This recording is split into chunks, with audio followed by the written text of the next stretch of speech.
할렐루야. 한 주간 건강하셨고 평안하셨습니까? 어버이 주일 맞이하여 모든 성도의 가정마다 하나님의 축복이 있고 또 위로가 있는 복된 이 한 주간 되기를 주님의 이름으로 축원합니다. 우리 옆에 계신 분들과 앞뒤로 함께 인사하실 때에 하나님의 뜻대로 살며 축복받는 가정이 됩시다. 인사해 보겠습니다. 시작. 하나님의 뜻대로 살며 축복받는 가정이 됩시다. 아멘. 믿음대로 되어질 줄 믿습니다. 예수님께서는 하나님의 아들임과 동시에 완전한 인간의 몸으로 이 땅에 오셨습니다. 그래서 예수님께서도 부모님이 계셔요. 그렇죠? 여러분 잘 아실 거예요. 예수님의 가족을 보면 아버지의 이름은 요셉, 그렇죠? 성경을 보니까 목수다, 직업이 목수라고 그래요. 어머니의 이름은 마리아, 이렇게 되어 있습니다. 또 예수님의 형제로 야고보, 요셉, 시몬, 유다, 그리고 또 누이들도 있었어요. 성경에 기록된 예수님의 형제들은 예수님의 어머니 마리아의 몸에서 태어난 친형제들로 기록되어져 있습니다. 그런데 로마 가톨릭에서는 이 마리아를 신격화하기 위하여 예수님의 형제들은 예수님의 아버지 요셉의 전처에서 태어난 자식들이다 이렇게 주장하기도 하고, 또 예수님의 형제들을 어머니 마리아의 동생의 자녀들이다라고 해석하기도 합니다. 왜냐하면 헬라어에서 말하는 그 헬라어 형제라고 하는 단어의 뜻을 보면 친형제 외에도 친척이라고 하는 단어의 뜻이 그 안에 포함되어져 있기 때문에 성경에서 예수의 형제라고 했을 때 그렇게 폭넓게 해석하는 것을 볼 수가 있어요. 그런데 그들의 주장에 의하면 몇 가지 모순이 여기에서 생겨나게 됩니다. 만약에 예수님의 형제들이 요셉의 전처에서 태어난 자식들이라면 예수님은 어떻게 돼요? 요셉의 두 번째 아내에서 태어난 그런 아들이 되잖아요. 그러면 서자가 됩니다. 이런 경우에 다윗의 왕이 다윗 왕가의 온전한 계승자가 될 수 없는 그런 문제가 생기는 것이고, 또 언니의 동생의 자녀들을 예수의 형제라고 불렀다라고 하는 주장에서도, 그런데 예수님의 어머님의 이름도 마리아고 그 형제들의 어머니의 이름도 마리아라고 되어 있어요. 그러면 언니 이름도 마리아, 동생 이름도 마리아가 돼요. 그러니까 어느 부모가 자녀 이름을 똑같이 마리아라고 지었겠어요? 그러니까 그것도 앞뒤가 맞지 않는다 이렇게 얘기합니다. 그래서 종합해 보면 예수님과 예수님의 형제들은 어머니 마리아의 몸에서 낳은 예수님의 친형제다 이렇게 우리가 이해해 보면 되겠습니다. 예수님께서 공생애를 막 시작하신 후에 어느 날 예수님이 사람들 앞에서 하나님의 말씀을 강론하고 있을 때 어머니와 동생들이 예수님을 찾아오게 됩니다. 그게 오늘 본문의 말씀이에요. 성경학자들은 왜 갑자기 예수님의 어머님과 그리고 혼자도 아니고 형제들이 같이 어울려 예수님을 만나러 왔을까? 여기에 대해서 연구했습니다. 여기에는 몇 가지 이유가 있는데, 첫째는 예수님께서 자신을 하나님의 아들이라고 주장하자 가장 누구의 적수가 되었는가 하면 바리새인들의 적수가 되었어요. 바리새인들은 평생을 율법을 연구하는 사람들인데 자신들이 연구한 하나님, 그 하나님에게 인간 예수가 아들이라고 하는 주장이 도무지 말이 안 되는 얘기죠. 그래서 사람들이 기회만 되면 예수님을 괴롭히고 나중에 예수님을 죽이려고 하잖아요. 그래서 부모된 입장에서 예수님의 안위가 걱정되어 예수님을 찾아왔다라고 하는 그러한 주장이 있고, 두 번째는 예수님의 건강 때문에 어머니가 찾아왔다라고 하는 그런 주장도 있습니다. 예수님께서 공생애를 시작하실 때 40일 금식을 하셨잖아요. 그리고 사람들에게 나아가 천국 복음을 증거하더라, 이러한 이야기를 들었을 때 어머니 입장에서는 우리 아들 예수가 그런 애가 아닌데 금식을 40일이나 하고 사람들 앞에서 저렇게 말도 잘 못하는 애가 음식도 제대로 먹지 못하고 얼마나 힘들까라고 부모의 마음으로 예수님을 찾아온 것이다, 이러한 주장이 있습니다. 그리고 또 하나의 주장이 있는데 마가복음 3장 21절을 보면 이러한 말씀이 기록되어 있습니다. 예수의 친척들이 듣고 무엇을 들었는가 하면 예수님께서 천국 복음을 증거하고 다닌다라는 그 소식을 들은 거예요. 예수의 친척들이 듣고 그를 붙들러 오니, 여기서 그는 예수님입니다. 이는 그가 어떻게 됐어요?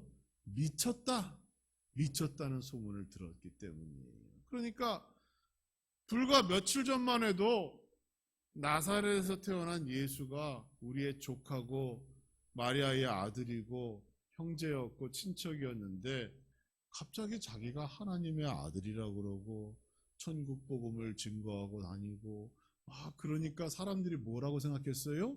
미쳤다고 생각했어요. 그래서 예수를 잡으러 다녔다는 거예요. 그 친척들이. 그렇기 때문에 마리아 되는 이 예수님의 어머니와 형제들이 오늘 본문 가운데 있는 것처럼 예수님을 만나러 온 이유가 아마도 그 소문과 같이 예수님을 붙잡고 예수님의 상태를 확인하고 예수님을 다시 한번 만나기 위하여, 보호하기 위하여 예수님을 이처럼 찾아온 것은 아닌가, 이렇게 성경학자들은 해석을 하게 됩니다. 여러분께서는 어떤 이유가 더 맞다 이렇게 생각이 드시나요? 대부분 세 번째 이유에 찬성하는 입장이지요. 즉 예수님께서 제정신이 아니라는 겁니다. 그래서 어머니 마리아와 동생들이 예수님을 잡으러 왔다는 주장이 더 큰 힘을 싣고 있습니다. 그도 그럴 것이 당시의 바리새인들은 예수님을 미친 사람 또는 귀신 들린 사람이라고 몰아세우며 소문내었고, 예수님이 자기들이 알고 있는 여호와 하나님의 아들일 리가 없다라고 하는 그러한 주장을 폈어요. 그러니까 당시의 유대인들 생각에서는 어느 날 갑자기 내가 하나님의 아들이다라고 하니까 신성모독일 뿐만이 아니라 네가 제정신이 아니구나, 이렇게 생각했다는 거예요.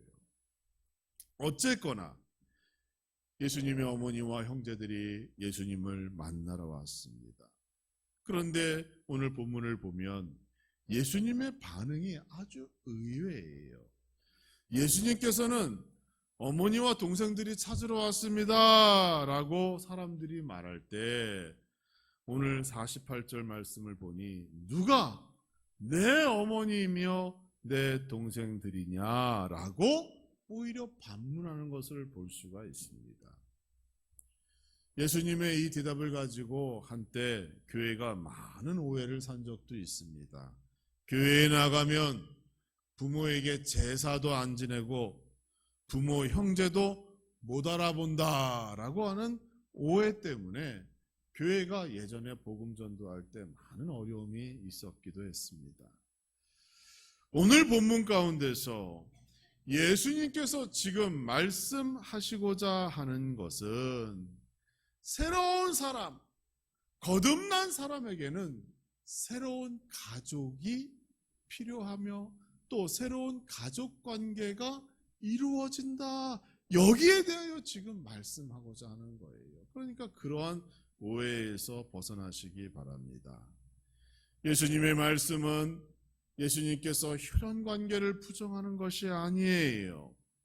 성경은 통틀어 하나님의 복이 가정이라고 하는 장소를 통하여 이루어지고 증거되어진다라고 우리에게 말씀하고 약속하셨습니다. 따라서 말씀이 육신 되신 예수님께서 혈연을 부정하고 가정을 부정한다는 건 말이 안 되는 것이죠. 하나님과 아브라함의 약속을 기억하시기 바랍니다. 하나님께서는 아브라함과 사라 사이에 태어난 아들을 통하여 축복을 약속하셨습니다. 이미 아브라함에게는 이스마엘이라고 하는 사라의 첩의 몸에서 태어난 아들을 데리고 있었지만 하나님께서는 그 아들이 아니라고 말씀하셨어요. 처음 약속하고 온전한 가정이 아브라함과 사라로부터 시작되었기 때문에 그 부부 사이의 아들을 통하여 하나님의 복이 임할 것이라고 약속하셨습니다. 결국 그 약속대로 이삭이 태어나게 됩니다. 마태복음 1장 1절 이하를 보면 예수님의 족보가 기록되어져 있습니다. 거기를 보면 중간에 아브라함은 이삭을 낳고 이삭은 야곱을 낳고 야곱은 유다와 그의 형제들을 낳고 그리고 또 이새는 다윗 왕을 낳고 다윗은 솔로몬을 낳고 그리고 쭉 흘러가다가 야곱은 마리아의 남편 요셉을 낳고 마리아에게서 그리스도라 칭하는 예수가 탄생하시느니라 이렇게 기록되어져 있어요. 그러니까 예수님은 누구의 후손이에요? 아브라함의 후손인 거예요. 아브라함. 다윗 왕의 후손인 거예요. 그러니까 예수님이 누가 내 어머니며 누가 내 동생이냐라고 얘기하실 때 혈연관계, 가정을 부인하는 이야기가 아니라 거기에는 우리가 알아야 할 새로운 메시지가 숨겨져 있다는 것입니다. 마태복음 1장 17절을 보면 예수님의 족보를 간단하게 정리합니다. 그런즉 모든 대수가 아브라함부터 다윗까지 14대요 다윗부터 바벨론으로 사로잡혀 갈 때까지 14대요 바벨론으로 사로잡혀 간 후부터 그리스도까지 14대더라 이렇게 기록하고 있습니다. 예수님의 족보는 예수님께서 아브라함의 후손이요 다윗의 후손임을 강조합니다. 만약 예수님께서 부모도 형제도 무시했다면 성경을 이렇게 기록하지는 않았을 겁니다. 간단하게 몇 줄만 예수님의 배경에 대해서 묘사하면 그만인 것이죠. 그러나 그렇지 않았습니다. 마태복음을 보십시오. 상당 부분, 그것도 서론 부분에 많은 지면을 통하여 예수님의 족보를 상세하게 기록하였고 여기에는 예수님의 혈통이 얼마나 중요한지를 설명하고 있는 겁니다. 그러므로 예수님께서 누가 내 어머니며 누가 내 동생이냐라고 반문하신 이유는 예수님께서 말씀하시고자 하는 특별한 새로운 관계가 시작되었다라는 것을 우리에게 말하고 있는 겁니다. 혈연으로 이루어진 관계도 소중하지만 거듭난 이후에 새 사람이 된 그리스도인들은 이제 예수님을 통한 새로운 관계 속에서 그 새로운 관계를 통하여 새로운 영적 가족 관계를 이루며 살아가야 한다. 이것을 지금 예수님께서 말씀하고 있는 겁니다. 본문 49절의 말씀을 기억하시기 바랍니다. 손을 내밀어 제자들을 가리켜 이르시되 나의 어머니와 나의 동생들을 보라 이렇게 말씀하셨어요. 제자들을 가리키면서 보라 나의 어머니와 나의 동생들이다 이렇게 얘기하셨다는 거예요. 여러분 예수님의 제자들은 12제자들은 모두가 남성으로 이루어져 있습니다. 그럼에도 불구하고 예수님께서 제자들을 가리켜 나의 어머니, 나의 동생들이라고 표현하셨다는 거예요. 뭡니까? 남자가 어머니와 같이 여자가 되라는 말이에요? 그게 아니잖아요. 새로운 믿음 안에서 그동안 율법에 매여 있었고 율법의 어두움에 가려져 있던 모든 영혼들마다 새로운 믿음 안에서 새로운 삶이 시작되었고 새로운 가족관계가 시작되어졌고 새로운 인생이 그 목적이 달라져야 한다는 것을 말씀하고 있는 겁니다. 이러한 선포는 당시 현장에 있던 모든 사람들에게 엄청난 충격을 안겨주었습니다. 지금까지 유대인들의 사상 속에는 뼛속까지 자신들은 하나님의 선민이다라는 그러한 선민 사상에 취해 있었어요. 선민 사상이 무엇입니까? 이것은 유대 사회를 지탱하는 아주 중요한 사상이에요. 자신들은 하나님으로부터 택함을 받은 사람들이고 천국도 자신들만이 갈 수 있다라고 하는 사상이에요. 하나님의 복도 자신들만 받을 수 있다는 겁니다. 하나님께서 유대인이 아닌 이방인들을 만드신 이유가 뭡니까? 그들을 지옥불에 불쏘시개로 쓰기 위하여 이방인들을 만들었다? 그들이 그렇게 생각했잖아요. 그만큼 유대인들이 자아도취에 빠져 있는 거예요. 하나님 백성다운 삶, 자녀다운 삶을 살지도 않으면서 그 전통적으로 그저 흘러내려오는 그 사상에 취하여 나는 선민이다. 나는 하나님으로부터 택함을 받았다. 내가 이렇게 저렇게 살아도 하나님은 나의 아버지니까 나를 용서해 주실 거야. 나는 너희들보다 나아. 그런 어떤 교만함 속에 겸손치 못한 삶으로 그들이 여태까지 살아왔는데 어떻게 되었어요? 우리 하나님께서 예수 그리스도를 통하여 새로운 관계를 세워주시고 새로운 가족을 만들어 주신다고 하니 그들이 가지고 있었던 그 선민 사상에 금이 가기 시작한 겁니다. 그러니까 충격받을 수가 없지요. 그들이 가지고 있던 선민 사상은 오히려 하나님만을 바라보는 그러한 강력한 삶의 동기가 된 것이 아니라 하나님 앞에서 더 나태하고 사람들에게는 교만한 결과를 가져오게 되었습니다. 자신들은 죄를 지어도 하나님께서 용서하여 주실 것이다 라는 착각에 빠져들게 했어요. 마치 아버지가 친자식에게 더 각별한 사랑을 가지고 있는 것 같이 이방인들이 죄를 지으면 정죄할지어도 자신들이 죄를 지으면 그것을 큰 문제로 삼지 않았던 겁니다. 이러한 이중적인 삶의 모습으로 인하여 하나님께서는 그들을 떠나게 됩니다. 말라기 이후에 하나님께서는 더 이상 이스라엘 백성에게 예언이나 말씀을 계시하지 않으십니다.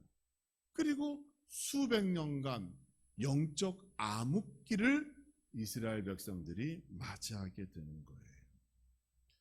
자신들은 하나님의 자녀이며 거룩한 백성, 선민이라고 자신들만 구원 얻을 수 있다고 생각했지만 하나님께서는 결국 그 구원의 잔을 유대인에게서 이것을 이방인으로 옮기는 작업을 준비하셨던 것입니다.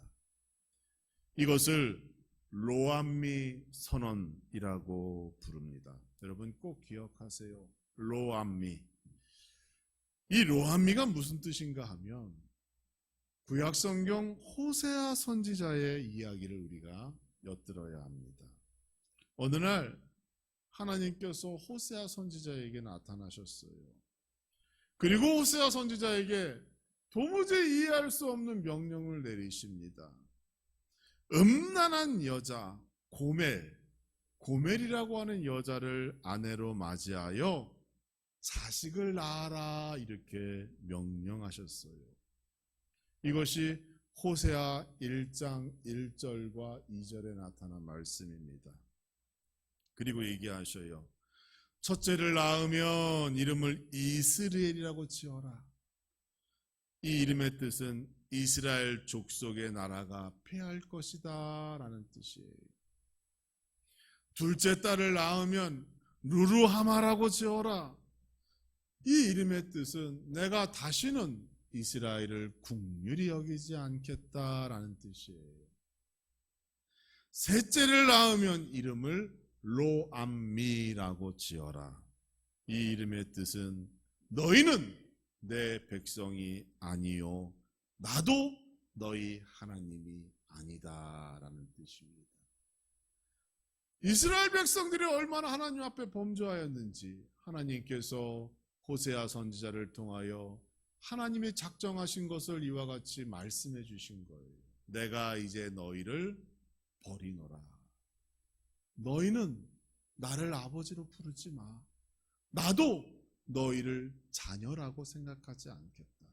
그만큼 너희가 깊고 벗어날 수 없는 깊은 죄악 속에서 도무지 나에게 돌아오지 않고 있구나 라고 하는 메시지를 하나님께서 얘기하신 거예요. 거기에서 얘기하는 가장 중요한 단어가 로암미입니다. 하나님에게서 떠난 자들에게 하나님께서 이 로암미 선언을 통하여 어떠한 징계를 하셨는가 계획하셨는가 말씀해 주셨어요. 본인이 아무리 나는 하나님의 백성이고 자녀라고 주장하여도 거기에 합당한 삶을 살지 아니하면 하나님께서 그 약속을 깨뜨리겠다는 거예요. 관계를 끊으시겠다는 거예요. 그게 로암미 선언이고 그게 호세아 선지자를 통하여 하나님께서 말씀하신 하나님의 계획입니다. 우리는 종종 나는 하나님의 선민이다라는 착각에 빠지게 됩니다. 그러한 착각의 배경 이렇죠. 이 교회를 우리 부모님이 세웠고 이 교회는 내 조무부터 부모 그러니까 3대가 출석하고 있고 이 교회는 내가 주인이고 내가 이 교회의 장로고 권사고 내가 기도하면 그동안 내가 수고하고 내 부모가 수고한 게 있기 때문에 나는 더 특출나고 내 믿음이 더 좋고 내가 더 잘났고 그러한 사상이 오늘날 나를 여전히 동일하게 하나님의 선민이다라고 하는 그러한 삶으로 나를 짓누르고 있다는 겁니다. 영적 교만에 빠지는 것이죠. 하나님께서 이스라엘에게 선언하신 그 로암미 선언이 오늘날 나에게 임하는 것은 아닌가 우리는 생각해 봐야 합니다. 우리가 하나님의 복을 받는 이유는 혈연으로 이루어진 관계 때문이 아니라 가까운 친족 때문이 아니라 우리는 예수 그리스도의 부활, 그분의 죽음을 믿고 다시 오실 예수님을 믿는 그 십자가의 믿음 때문에 우리가 하나님의 약속된 복을 받는 것이고 우리가 혈연이 아닌 믿음으로 우리 모두가 한 가족이 되었기 때문에 예수님께서 지금 누가 내 어머니며 누가 내 동생이냐 이와 같이 지금 말씀하고 계신 겁니다.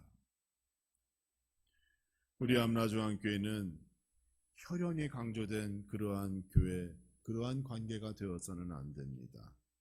우리는 믿음으로 십자가로 이루어진 영적 가족의 관계입니다. 지금 그걸 예수님께서 말씀하고 계십니다. 새롭게 거듭난 사람은 새로운 가족 관계를 맺으며 살아간다. 이것을 우리에게 말씀하고 있습니다. 그들이 유대인이나 이방인이나 주인이나 종이나 노예나 직업이 무엇이든지 과거에 어떠한 일을 했든지 간에 그것은 중요하지 않습니다.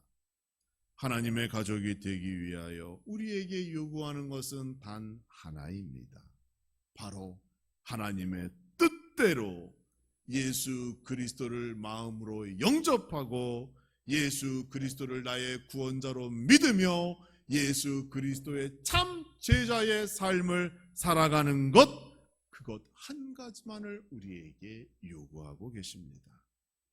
오늘 50절의 말씀을 보십니다. 누구든지 하늘에 계신 내 아버지의 뜻대로 하는 자가 내 형제요 자매요 어머니니라, 이렇게 예수님께서 말씀하셨어요. 할렐루야. 예수님의 십자가의 복음은 그래서 우리에게 산 소망이 되는 겁니다. 여러분 50절 말씀을 보세요. 누구든지라고 하셨어요. 누구든지 하나님의 자녀, 예수님의 가족이 될 수 있다는 것, 이것이 얼마나 큰 은혜이고 이것이 우리에게 얼마나 큰 소망이 됩니까? 내가 예수님의 형제가 되고 내가 예수님의 가족이 된다는 것, 여러분 이게 얼마나 기쁘고 행복한 일이에요. 너무도 좋은 일이죠. 세상의 어떤 종교가 하나님의 아들 되시는 예수님을 가족 삼을 수 있다고 말합니까? 인간이 만든 종교는 그들이 한결같이 사람 위에 군림하고 지배하고 스스로 추앙받기를 원합니다. 이것이 인간이 만든 종교의 특징이에요. 어떠한 우상이든지 신과 인간을 우리 기독교에서 말하는 것처럼 그런 가족관계로 설명하는 곳이 없어요. 그러나 우리 예수님께서는 우리를 가족 삼아 주셨습니다. 여러분을 형제 삼아 주셨어요. 형제요 자매로 인정해 주셨습니다. 새로운 가족의 탄생을 선언하셨고 이로써 고아나 과부나 종이나 노예나 누구든지 예수 그리스도를 믿기만 하면 이 교회라고 하는 영적 가정 안에서 하나님의 한 가족이 될 수 있게 된 것입니다. 사랑하는 성도 여러분, 5월은 이러한 새로운 가족 관계가 형성되는 축복의 한 달이 되어야 합니다. 누가 내 어머니이며 누가 내 동생입니까? 바로 내 옆에 있는 이웃 성도가 내 어머니며 내 동생 형제임을 믿으시기 바랍니다. 같은 믿음으로 하나의 교회 안에서 같은 말씀을 듣고 믿음이 성숙해가는 우리 모두가 한 가족이며 한 자녀임을 여러분 이 시간 고백하시기 바랍니다. 이것을 위하여 60년 전 이 땅에 함라중앙교회를 세우셨습니다. 우리 모두는 새로운 가족이고 하나입니다. 서로를 더욱 사랑하시고 섬기고 내 몸과 같이 아끼는 우리 모두가 되어야 합니다. 그리고 서로를 격려하고 위로해주고 서로를 위하여 기도하고 눈물 흘릴 수 있는 그러한 감사와 기쁨이 넘치는 5월 한 달 이 가족의 달이 되기를 주님의 이름으로 축원합니다.